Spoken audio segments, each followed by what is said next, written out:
20, I did the exact same thing I did with 18 and 19. Hit my y equals 2 button, typed in the equation, and graphed it. I zoomed in so we could get a good look at this. This is where it's crossing the x-axis, and it is somewhere between this is 0 and this is 1. And the other one is crossing the x-axis here, which is between -1 and -2.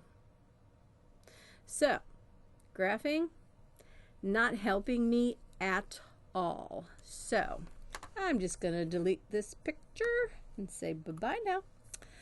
Okay, you have two choices at this point. Either solve it by factoring or use a quadratic formula. If I do factoring, I'm going to have to use the AC method, where I take the 8 times the -3, that's a -24, and then you look at all the pairs of factors that give you 24. 1 times 24 is 24. 2 times 12 is 24. 3 times 8 is 24. 4 times 6 is 24. 5 doesn't go into 24, and when I get to 6, I stop. I've already got it on my list. So, but keep in mind that it's a -24. So, of these factors over here, whichever pair you pick, one has to be positive and the other has to be negative. And it has to add up to a positive 10x. So it is going to be this pair right here, and the 2 will have to be negative and the 12 will have to be positive to add up to 10x. And so what you're going to do is you're going to rewrite the equation. Your first term of 8x squared is still your 8x squared, but you're going to replace the plus 10x with a minus 2x plus 12x. And then it'll still end with the last term of a minus 3.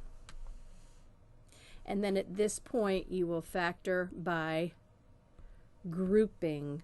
I will put the first two together and pull out a greatest common factor from those two, which will be a 2x. And if I divide them by 2x, 8x squared divided by 2x is a 4x, and a negative 2x divided by a positive 2x will be a minus 1. And then I look at these two, and they have a positive 3 in common.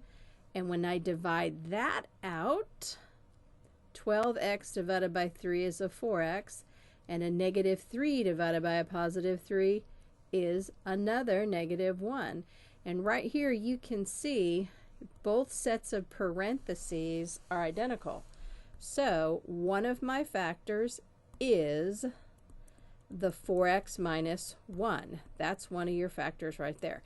And then you create the other set with the 2x and the plus 3 that you factored out. You factored out this 2x here, that's going to go right there. And you factored out the plus 3, that's going to go right there. So my the factorization should be a 4x minus 1 times a 2x plus 3 equals 0. And that means that either the 4x minus 1 is a 0 or the 2x plus 3 is a 0. And so here I'd have to add 1 to both sides.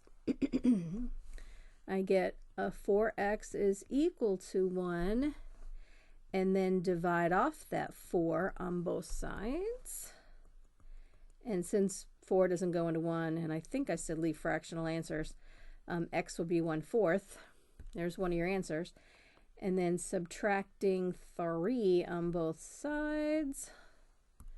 This gives you 2x is equal to a negative 3. And then divide by 2. And x is a negative 3/2. As I recall, the graph on the right was between 0 and 1, which is what 1/4 is. And on the left, negative 3/2 will be negative 2.5. Let me see if this remembers where I pasted before. Does it remember? Yes, it does. Oh, it just moved everything down on me. Oops. Hang on a second. Undo that, please. Undo. Undo, undo, undo. Oh, that ain't gonna work. Let's see. Can I put it right here? Let's see if this will work. Paste. Oh, here we go. It's a little big. Let me shrink it down. I am trying to make this work. Here we go. Okay. So our two answers are negative 1/4, or sorry, positive 1/4. This one here, which was, yep, that looks about 1/4 to me. And then the other one, negative 3/2, that's negative 1 1/2, which would be, here's negative 1, here's negative 2. Yeah, that looks pretty dead in the center.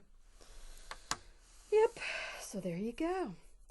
That's factoring. The other option is doing the quadratic formula, which I'm going to go over quadratic formula in another problem coming up soon. So I'll do that one later.